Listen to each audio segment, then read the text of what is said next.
Bonjour à tous et bienvenue sur notre chaîne. Aujourd'hui, nous vous présentons quelques faits psychologiques surprenants sur l'amour chez les humains.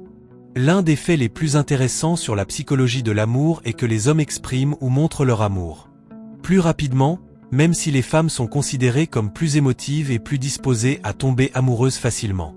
Non, ce n'est pas nous qui disons cela. Les chercheurs le sont. La science a prouvé à maintes reprises que peu importe combien nous aimons, les humains ne sont pas censés être monogames.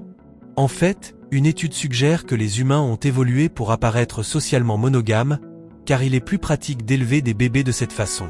L'un des faits les plus fascinants sur la psychologie de l'amour est peut-être que l'amour peut vous stresser. Une étude a montré que les personnes qui en sont au premier stade de l'amour ont des niveaux significativement plus élevés de cortisol, l'hormone du stress, que le corps produit pour se préparer à faire face à des situations stressantes. Mais lorsque ces mêmes personnes ont confiance dans la stabilité de leur relation relativement saine, le corps finit par avoir des niveaux de cortisol plus faibles. Merci de regarder la vidéo jusqu'au bout sans oublier de l'aimer et de vous abonner à la chaîne. Il a été démontré que les hommes tombaient apparemment amoureux le plus souvent au premier regard et mettaient un peu plus de 8 secondes à tomber amoureux. Des événements amoureux aussi fascinants ne sont-ils pas tout aussi surprenants ? De nombreuses études ont montré que les hommes ont tendance à trouver les femmes habillées en rouge beaucoup plus attirantes que les femmes habillées dans d'autres couleurs.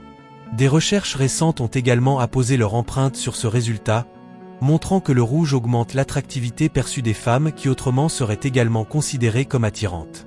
Une étude a montré que les personnes recevant de légères doses de douleur physique tout en montrant des photographies de leurs partenaires amoureux avaient tendance à ressentir moins de douleur. Alors quand vous n'avez pas d'analgésique à la maison, essayez-en un peu d'amour. L'un des faits psychologiques les plus déconcertants concernant l'amour est qu'il agit presque comme une drogue. Plusieurs études ont montré que l'amour produit un sentiment d'euphorie très similaire à celui que ressentent les gens lorsqu'ils consomment de la cocaïne. Nous pouvons donc définitivement dire que vous vous défoncez en amour. Des chercheurs ont montré qu'avoir un partenaire qui montre qu'il se soucie guérit les blessures 2 fois plus vite qu'avoir un partenaire agressif. Alors, quand nous disons que l'amour vous aide à guérir, croyez-nous sur parole. Plusieurs études ont montré que la façon dont vous aimez votre partenaire dépend de votre style d'attachement ou de vos expériences d'enfance avec vos parents ou tuteurs. Votre style d'attachement, et il existe de nombreuses formes de style d'attachement, détermine en fait la façon dont vous résolvez les conflits et la façon dont vous abordez à la fois le sexe et l'amour romantique.